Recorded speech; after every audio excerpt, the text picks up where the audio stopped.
तेरा कलाम रहेगा कायम पहाड़ जब ना रहे खुदाया, तेरे मुंह की एक बात भी टलेगी ना चाहे कुछ भी हो। तेरी मान दिए है जिंदा सोने से भी कीमती, मेरा दिल ये दे गवाही है ये किताब अजीम। नाज़िल करे अपना कलाम, शिकस्ता दिलों को सुकून मिले, तारीखी दूर हो मेरी राहें रोशन कर। दिल अपना कलाम कसरत से ए खुदा बदल दे, रिहाई दे कसरत से फल मिला, कलाम रहेगा कायम पहाड़। अजीज नाजरीन, मैं अयाद ज़रीफ आप तमाम देखने वालों को हमारे रोज़ के बाइबली मुतालियाती प्रोग्राम की नई किस्त में खुशामदीद कहता हूँ। नाजरीन, इस प्रोग्राम में हम बाइबल मुकद्दस की तमाम किताबों यानी पैदाइश ता मुकाशवा तफसीली मुताला पेश कर रहे हैं। अभी हम पतरस रसूल के पहले ख़त का मुताला कर रहे हैं और आज हम दूसरे बाब की 18वीं आयत से बाब के आखिर तक मुताला करेंगे। नाजरीन, गुज़िश्ता किस्त में हमने मसीही रवैये या बर्ताव के मुतालिक बातचीत की जो उन इख्तियारात और कवानीन के मुताबिक है जो खुदा ने वज़ा किए। हमने जाना कि मसीहियों को इस दुनिया में जीते हुए इन कवानीन का एहतराम करना है जो खुदा के कलाम के और उसकी शरीयत के खिलाफ नहीं जाते। ज़रूर है कि हम इंसान की नहीं बल्कि खुदा की ताबेदारी करें। हमें हर एक से भलाई का ख्याल रखना है। हम बादशाह का एहतराम करते हैं लेकिन खुदा उनका खौफ पहले रखते हैं। आज की किस्त में हम मुख्तार और मुलाजिम और मालिकों और नौकर के दरमियान ताल्लुक़ के मौजू पर बात करेंगे और आज की किस्त में हम मसीह की बात भी करेंगे जिसने दुख उठाया, उसे क्या दुख मिला और उसने उस पर क्या रद्द अमल पेश किया। हमारा दुख सहते हुए रवैया या बर्ताव कैसा होना चाहिए, इस दुनिया में जीने का मकसद क्या है, इन्हीं के मुतालिक आज हम खादमीन से बात करेंगे। डॉक्टर फैज़ फवाद और भाई इसहाक एलिया से आप दोनों को खुशामदीद। शुक्रिया। और हमारे दीगर मेहमानों को भी खुशामदीद। नाजरीन, हम एक छोटे से वक्फे के बाद मुताले का बाकायदा आगाज करेंगे।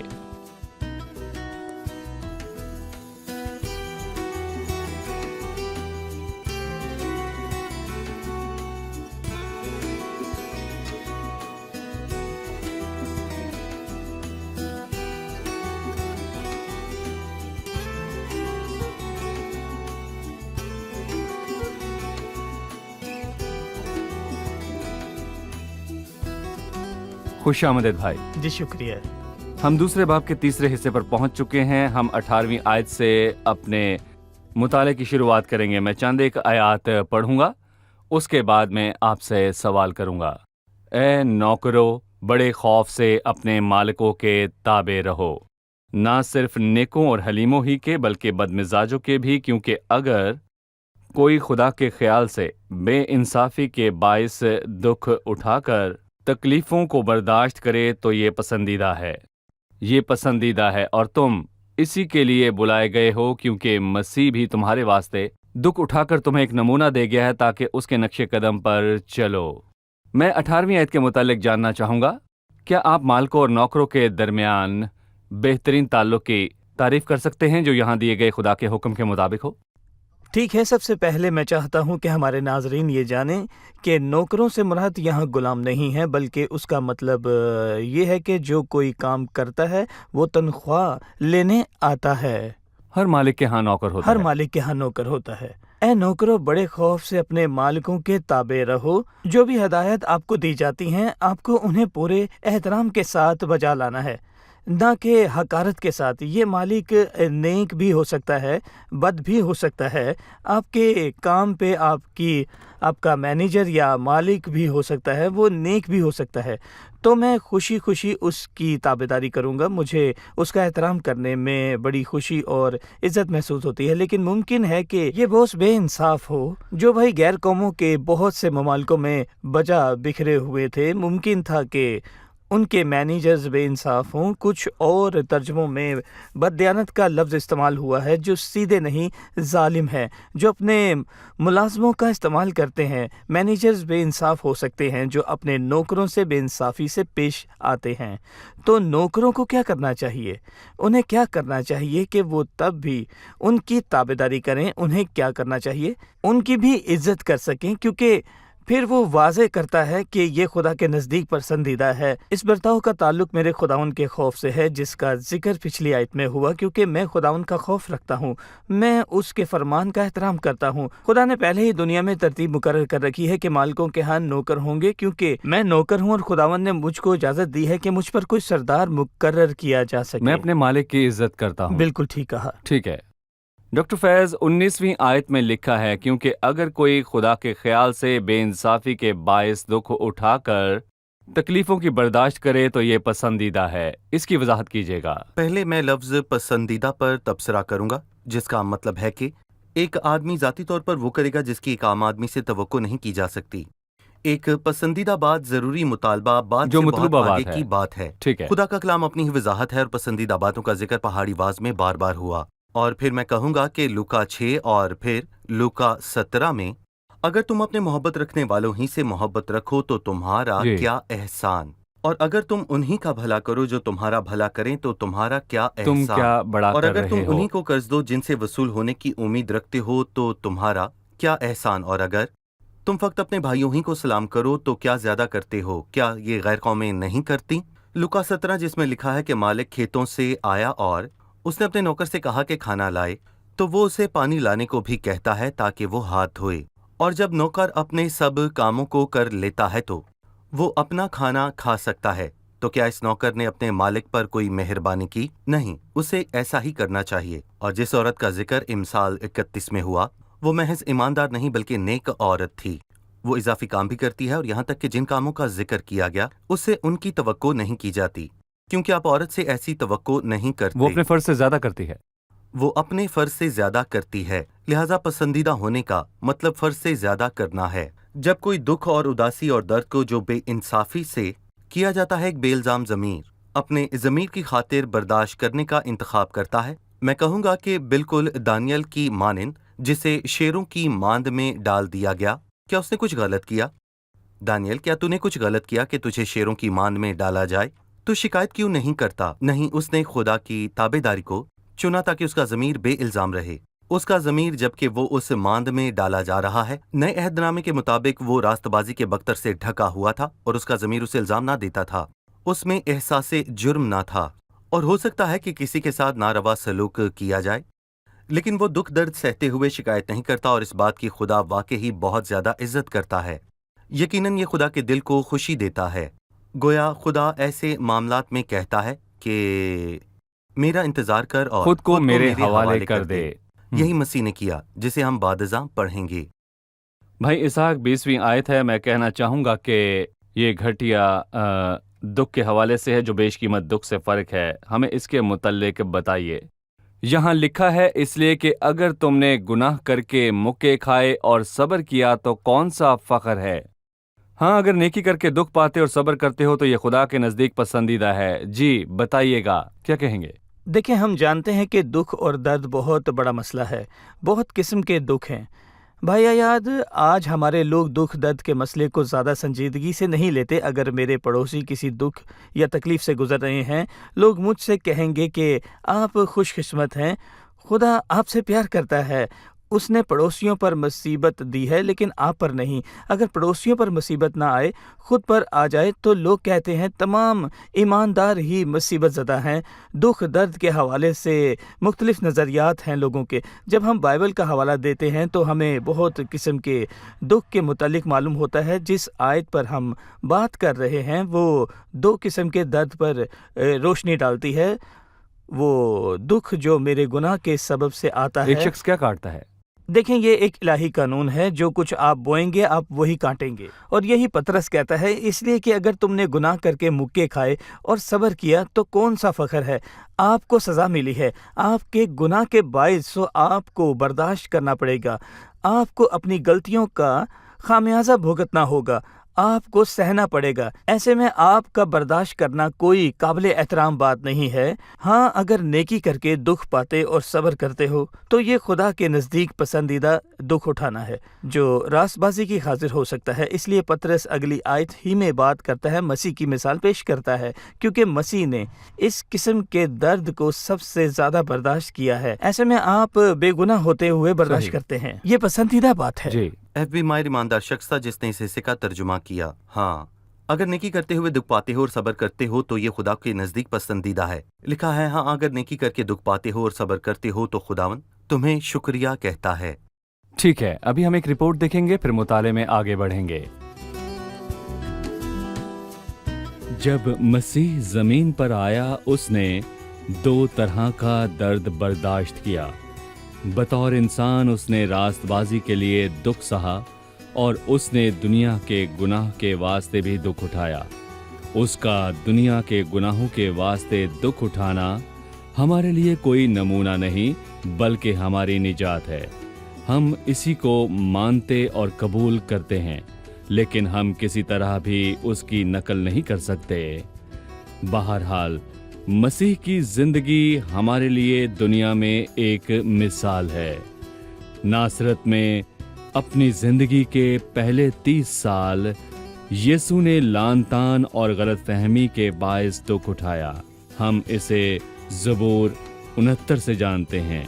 फिर जब उसने अपनी अमूमी खिदमत का आगाज किया, इंजील हमें बताती है कि उसने अपनी रास्तबाजी के सबब दुख उठाया। प्यारे भाई, जब मैं और आप ईमान के सबब दुख उठाते हैं, यहाँ हमें मसीह को जरूर याद रखना चाहिए। 21वीं आयत में लिखा है, और तुम उसी के लिए बुलाए गए हो क्योंकि मसीह में भी तुम्हारे वास्ते दुख उठाकर तुम्हें एक नमूना दे दिया गया है ताकि उसके नक्शे कदम पर चलो। जी डॉक्टर फैज। हमें मसीह के नक्शे कदम पर चलने के लिए बुलाया गया है। हमें उसी राह पर चलने के लिए बुलाया गया है जिस पर मसीह चला। मसीह दुनिया में था और उसने बहुत से दुख बर्दाश्त किए, लेकिन दुख दर्द का ये सफर जलाल पर खत्म हुआ। देखिए, हम तवक्को नहीं कर सकते कि खुदा हमें दूसरी राह पर चलने की इजाजत देगा, क्योंकि खुदावंद खुदा की राह सच में दुख दर्द की राह है। मसीह ने कहा, दुनिया में मुसीबत उठाते हो, लेकिन खातिर जमा रखो, मैं दुनिया पर गालिब आया हूँ। और खुदावंद ने हमसे आसान राह का वादा किया, लेकिन सलामती से पहुंचाने का वादा किया है। और इसीलिए पतरस ने एक दिन तिब्रियास की झील के किनारे यीशु से पूछा कि खुदावंद इस शख्स का क्या हाल होगा। यीशु ने कहा, अगर मैं चाहूं कि ये शख्स मेरे आने तक यहीं ठहरा रहे तू तो मेरे तुझे पीछे क्या? हो अपनी ले। आंखें मुझ पर लगा और पीछे आ। यहाँ पतरस ने तिब्रियास की झील के किनारे एक सबक सीखा, जिसके मुतालिक मसीह कहता है कि अपनी आंखें मसीह पर रखें और उसके पीछे चलें, और वो उस राह पर रोशनी डाल रहा है जिस पर यीशु चला। मसीह ने हमारी खातिर दुख उठाया, लेकिन हम सब के लिए वो हमारी खातिर एक दुखों की मिसाल राह पर छोड़ी चला। ताकि हम उसके नक्शे कदम पर चलें। और हम कहते हैं कि हम यीशु मसीह के नक्शे कदम पर चलते हैं, लेकिन इस आयत में जी, इसका नहीं है। जिक्र नहीं है। ऐसा नहीं कि खुदा आगे चलता है पर हमसे दूर है, और मैं उसके नक्शे कदम को पहचानता और उसके पीछे चलता हूँ। नहीं, मैं मसीह के हाथों में हाथ दरअसल डालकर वो नहीं चलता हूँ। जानते कि जिसके पीछे वो चल रहे हैं वो दरअसल कहाँ है। हम मसीह के साथ कदम बा कदम चलने के लिए बुलाए गए हैं, और उसी राह पर जिस राह पर मसीह चला। और पतरस हमें ये बताता है कि मसीह किस तरह चला ताकि हम भी उसी राह पर चल सकें। सही, मसीह किस तौर पर चला, जो कि हमारा मौजू भी है। ना उसने गुनाह किया और ना ही उसके मुंह से कोई मकर की बात निकली। ना वो गालियां खाकर गाली देता था और ना दुख पाकर किसी को धमकाता था, बल्कि अपने आप को सच्चे इंसाफ करने वाले के सुपुर्द करता था। वो एक मिसाल है। बिल्कुल वही है जिसने दुख उठाकर खुद को सच्चे इंसाफ करने सच्चे वाले इंसाफ के करने सुपुर्द वाला। किया। उसने हमें एक मिसाल दी। इसके मुतालिक बताएं। जी। पहले हमें अपने नाजरीन को ये बताने की ज़रूरत है कि मसीह ने कितने किस्म के दुख सहे। मसीह ने कम से कम 2 किस्म के दुख सहे हैं। उसने दुख सहा क्योंकि वो शरीरों के बीच एक दयानतदार और रास्तबाज शख्स था। ये इस आयत का मौजू है। मसीह ने हमारे गुनाहों की खातिर भी दुख उठाया, हमारे गुनाहों के कफारे की खातिर हमारे दुख गुनाहों उठाया। के कफारे की खातिर दुख उठाया। जी, रास्तबारे की खातिर। हम इस हिस्से में तो इसकी मिसाल की पैरवी नहीं कर सकते, लेकिन हम उसकी मिसाल की पैरवी रास्तबाजी की खातिर दुख उठाने में कर सकते हैं, जबकि वो दुनिया में था। 22वीं आयत में मसीह के मुतालिक लिखा है, ना उसने गुनाह किया। यूहन्ना रसूल के मुतालिक कहता है कि उसकी ज़ात में गुनाह नहीं। पालूस कहता है जो गुनाह से वाकिफ ना था, ना जो उसने गुनाह से ना वाकिफ उसकी ना ज़ात था, में। ना उसने अपने हाथों पैरों से गुनाह किया। इससे हमें फसा किए बर्रे की याद आती है। वो बर्रा जिसका जिक्र खरूज 12 में मसीह का हवाला देने के वास्ते हुआ, उसको सर से पाँव समेत भून कर کھانا۔ جی در حقیقت مسیح نے نہ صرف گناہ نہ کیا بلکہ وہ پاک اور بے عیب ہے۔ وہ اپنی پیدائش کے حوالے سے پاک ہے اور اپنی زندگی کے حوالے سے بھی پاک ہے، یہاں تک کہ شیاطین نے بھی اعلان کیا صحیح۔ کہ تو قدوس ہے۔ وہ اپنی موت کے حوالے سے بھی پاک ہے۔ وہ عظیم شخص جس نے کوئی گناہ نہ کیا، نہ ہی اس کے منہ سے مکر کی کوئی بات نکلی، نہ ہی اس نے کوئی جھوٹ بولا اور نہ کوئی ہم اپنے فریب دیا۔ ناظرین کو یاد دلاتے چلیں کہ یہ آیت ان مناظر کو بیان کرتی ہے جن میں مسیح کو پیشیوں کے دوران بالکل۔ ستایا گیا، صحیح، اس کی پیشیوں کے مناظر۔ بالکل۔ جی دیکھیں اس الفاظ کو توڑا مروڑا نہیں، یقیناً نہ اس نے گناہ کیا اور نہ اس کے منہ سے کوئی مکر کی بات نکلی، نہ وہ گالیاں کھا کر گالی دیتا تھا اور نہ دکھ پا کر کسی کو دکھ دیتا تھا، بلکہ اپنے آپ کو سچے انصاف کرنے والے کے سپرد کر دیا۔ مجھے یاد ہے کہ ان 6 پیشیوں میں ہم جانتے ہیں کہ مسیح کی 6 پیشیاں ہوئیں، 3 شہری اور 3 مذہبی۔ ان مذہبی پیشیوں کے دوران اس نے ایک لفظ بھی نہ کہا۔ ایک اور شہری پیشی کے دوران جو پلاطس کے آگے کوئی اس نے کچھ نہ کہا، مسیح نے ایک لفظ نہ کہا۔ اس نے سردار صحیح۔ کائنوں کے فتنے میں ان کا ساتھ نہ دیا۔ وہ ایک قسم کا فتنہ برپا کر رہے تھے، انہوں نے جھوٹے گواہوں کو صحیح۔ کھڑا کیا۔ مسیح خاموش رہا کیونکہ عدالت پہلے ہی اپنا فیصلہ کر چکی تھی۔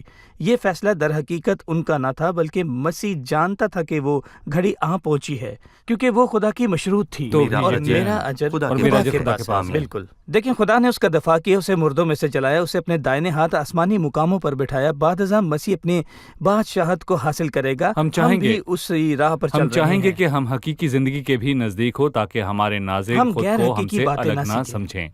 شاید کوئی کہہ سکتا ہے کہ ہم جو بولنے والے ہیں ہم خود دکھ کے تجربے سے بہت دور ہیں۔ بطور ملازم آپ کام پر جاتے ہیں اور وہاں آپ سے ناروا سلوک کیا جاتا ہے، کوئی الزام وغیرہ، آپ کیا کریں گے؟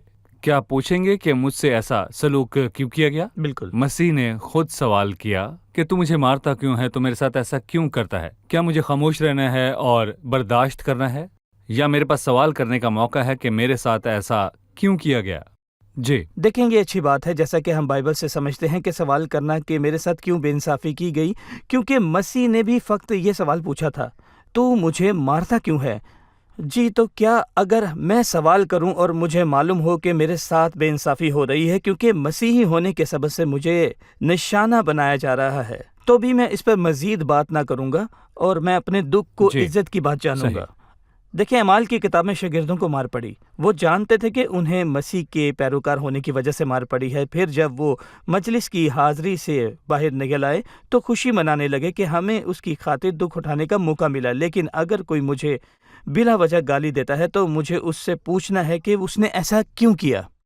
دیکھیں آپ کو یہ پوچھنے کا حق ہے کہ آپ نے صحیح۔ گناہ کیا کیا ہے۔ دیکھیں بھائی۔ میں اپنے ناظرین کی توجہ اس حوالے پر دلانا چاہوں گا جس میں 4 اخلاقی صفات واضح طور پر موجود ہیں جو کہ مسیح کے اندر بھی نظر آتی ہیں، اور ہماری زندگیوں میں بھی یہ صفات ہونا لازم ہیں تاکہ ہم بھی اسی طور پر چل سکیں جیسے مسیح چلا۔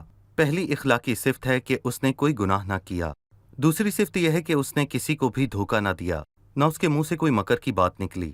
تیسری صفت یہ ہے کہ وہ ہر طرح کی ذلت اور بے عزتی کے عالم میں خاموش رہا، جیسے بھائی اسحاق نے کہا۔ اور میں کہوں گا کہ اناجیل میں 7 مرتبہ اس کا ذکر ہے کہ جب مسیح پیشیوں کے دوران خاموش رہا، اور میں کہوں گا کہ بڑے اور چھوٹے نے اس کی تذلیل کی لیکن وہ خاموش رہا۔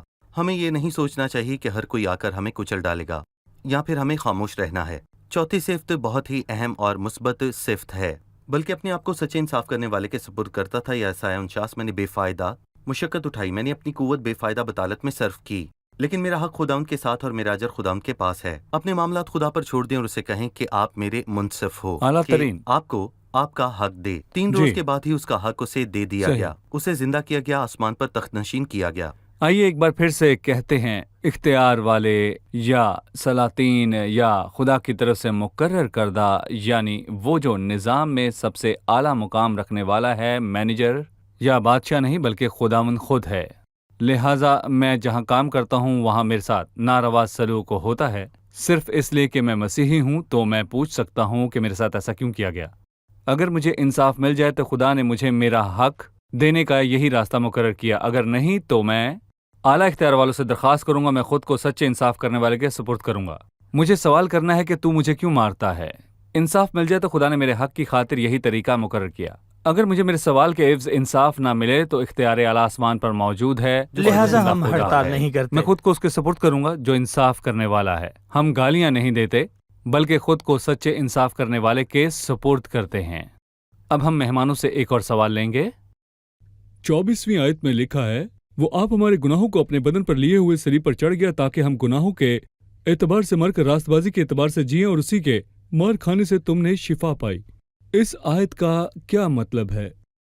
उसी के मार खाने से तुमने शिफा पाई, इसका क्या मतलब है? और आयत के पहले हिस्से को भी बयान कीजिए। देखिए भाई, मैं कहूँगा कि उसके मार खाने से हमने शिफा पाई, और इससे उसकी मुराद रूमी कोड़े हैं जिनके निशान मसीह के बदन पर पड़े। बदन पर मौजूद थे, और इसका मतलब मसीह के दुख हैं, कफारे के दुख जो 3 घंटे के तारीक तरीन वक्त में उठाए गए, और मसीह ने ये सब कुछ हमारे गुनाहों की खातिर बर्दाश्त किया। और जब लोगों उसे ने कोड़े मारे गए ताकि इलाही इंसाफ के तकाजे पूरे हों। बिल्कुल। ये इशारा उन कोड़ों की तरफ नहीं किया गया। रबुल फाश फरमाता है, तलवार मेरे चरवाहे पर बेदार सही। हो। बल्कि ये आयत मेरा मानना है कि अमली रास्तबाजी की जिंदगी के लिए सबसे बड़ी तहरीक है। एक ईमानदार का सबसे बड़ा मकसद उसी राह पर चलना है जिस पर मसीह चला, भले ही मेरे साथ नाइंसाफी की जाए। मेरा मकसद यही है कि खुदा से मदद मांगूं कि मुझे मसीह की तशबीह पर ढालता जाए। मैं अपने अंदर रूहुल कुद्स के कामों के वसीले से मसीह के नज़दीक तरीन होने की ख्वाहिश रखता हूँ। वो जिंदगी जो गुनाह से दूर भागती है और खुदा के अहकाम की पैरवी करती है। यही है कि मसीह की सलीब पर नजर की जाए, और मसीह जो मेरी खातिर गुनाह बन गया और हमारे गुनाह अपने बदन पर लिए हुए सलीब पर चढ़ गया और हमारा फिदिया दिया। वो आप सलीब पर मसीह ने खुद हमारे गुनाहों को उठा लिया जो हमने किए थे और हमारा फिदिया दिया। वो आप हमारे गुनाहों को अपने बदन पर लिए हुए वो सलीब पर चढ़ गया। मसीह ने हमारे गुनाहों को उठा लिया और हमारा कर्ज अदा किया। उसने हमारे गुनाहों का कर्ज अदा किया। हमारे गुनाहों का कर्ज अदा करने और दाम चुकाने के लिए उसने अपनी जान सलीब पर दे दी। क्या ये जानने के बाद कि उसने मेरे गुनाहों की खातिर सलीब पर जान दी, क्या मैं फिर से गुनाह कर सकता हूँ? मैं कहूँगा कि ये बात कड़े साग-पात से मिलती जुलती है।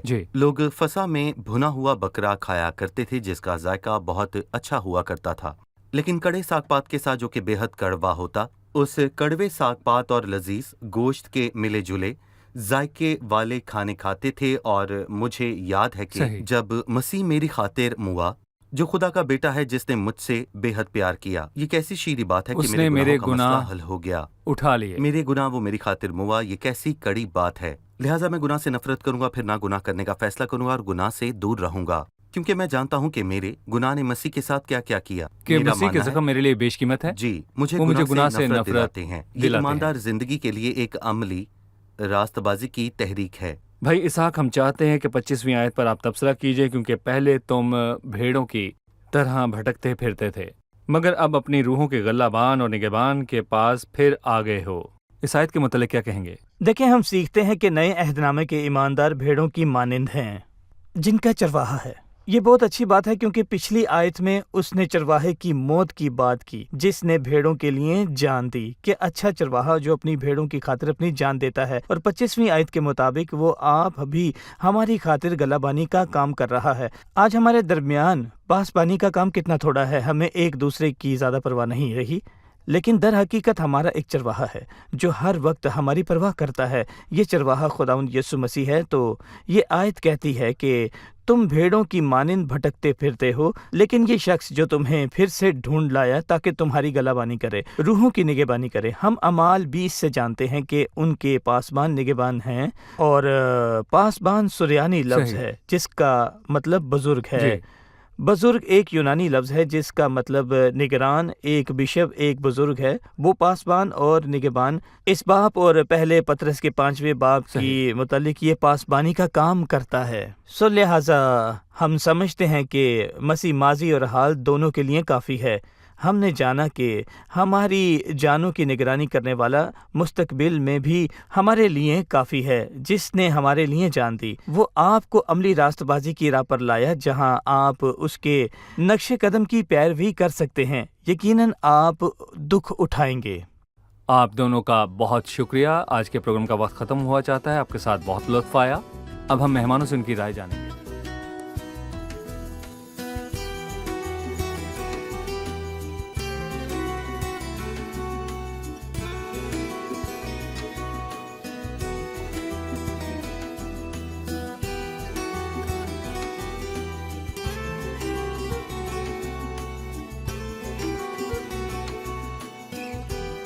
खुश आमदेद। 18वीं आयत में नौकर और मालिक के ताल्लुक पर रोशनी डाली गई है या एक मालिक और मुलाजिम के दरमियान ताल्लुक को बयान किया गया है? आप में से कौन बताएगा? इस आयत में लफ्ज नौकर से मुराद गुलाम नहीं बल्कि किसी भी नौकर का अपने मालिक से ताल्लुक बयान किया गया है। और हमने जाना कि हमें अपने अफसर की इज्जत करनी चाहिए, हमें अपने मालिक को इज्जत देनी है, ना सिर्फ नेकों बल्कि बदों को भी। जहां मुश्किल हो हमें खुदा के हुक्मों पर अमल करना है। सही जी, क्या ख्याल आपका? सही। मेरा सवाल 20वीं आयत से है, घटिया दुख के मुतल्लिक जिसकी वजह हम खुद होते हैं, और पाक दुख जो खुदा की नज़र में पसंदीदा हैं। आप में से कौन इसकी मिसाल दे सकता है? घटिया दुख वो हैं जो बोने और काटने के कानून के ताबे होते हैं। हम दुख उठाते हैं क्योंकि हमने कोई गुनाह किया है। बेशकीमत दुख वो हैं जो हम रास्तबाजी की खातिर या मसीह की खातिर उठाते हैं, क्योंकि इन दुखों के लिए खुद खुदावंद हमारी तारीफ करेगा। ठीक है, मेरा सवाल 24वीं आयत में से है, वो आप हमारे गुनाहों को अपने बदन पर लिए हुए सलीब पर चढ़ गया। इस आयत से क्या मुराद है? ये आयत रास्तबाजी की जिंदगी गुजारने के अजीम तरीन मकसद को पेश करती है। जिस कदर मैं मसीह की सलीब पर निगाह रखूंगा जिसने मेरे गुनाह उठा लिए, उसी कदर गुनाह से नफरत करूंगा। मैं गुनाह से नफरत करता हूं और रास्ते और दयानतदारी की जिंदगी गुजारता हूं। ठीक है जी, क्या कहेंगे आप? सही। आप सबका शुक्रिया, मेहमानों का भी शुक्रिया जी। अजीज नाजरीन, आप जो दुनिया के किसी भी खित्ते में मसीह के नाम पर सताए जा रहे हैं, इससे हैरान न हो कि आपको मसीह की खातिर या उसकी पैरवी के सबब से दुख उठाना पड़ रहा है। इससे हैरान न हो कि आपको मसीही होने के सबब से जलील किया जा रहा है। दुनिया ने मसीह को भी सताया और उसे रद्द किया। मसीह यीशु दुखों की राह पर चलता रहा। मसीह ने इस दुनिया में दुख उठाया और उसे रद्द किया गया। उसने खुद को आधे मुंसिफ के हवाले किया, क्योंकि हम इसी वास्ते बुलाए गए हैं कि मसीह की पैरवी करें ताकि उसके नक्शे कदम पर चल सकें, और हमें इस राह से बिल्कुल भी हटना नहीं।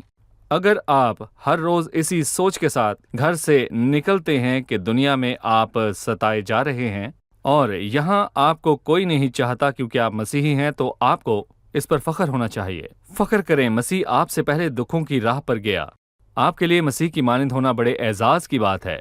ये बहुत बड़ा एजाज है कि आप भी उसी राह पर चलें जिस पर मसीह चला। शागिर्द के लिए ये काफ़ी कि अपने उस्ताद की मानिंद हो, और नौकर के लिए ये कि अपने उस्ताद की मानिंद हो। हम कब तक सताए जाएंगे? कब तक मुसीबत ज़दा रहेंगे? कब तक लोग हमें मसीह के नाम पर नुकसान पहुंचाते रहेंगे? आप जो आसमानी सफ़र में हैं, खातिर जमा रखें। सफ़र इख्तिताम पजीर होने वाला है। मुसीबत ख़त्म होने वाली है।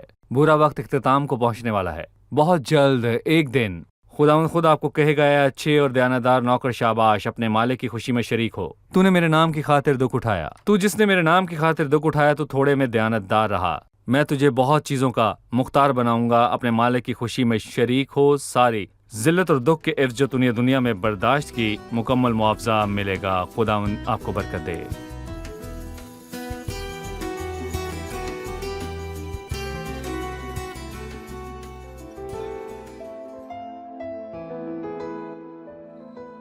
तेरा कलाम रहेगा कायम, पहाड़ जब ना रहे खुदाया। तेरे मुंह की एक बात भी टलेगी ना, चाहे कुछ भी हो। तेरी मान दिए है जिंदा, सोने से भी कीमती। मेरा दिल ये दे गवाही है, ये किताब अज़ीम। नाज़िल करे अपना कलाम, शिकस्ता दिलों को सुकून मिले। तारीकी दूर हो, मेरी राहें रोशन कर। दिल अपना कलाम कसरत से ए खुदा बदल दे, रिहाई दे कसरत से फल मिलाओ। कलाम रहेगा कायम, पहाड़ जब ना रहे खुदाया। तेरे मुंह की एक बात भी टलेगी ना, चाहे कुछ भी हो।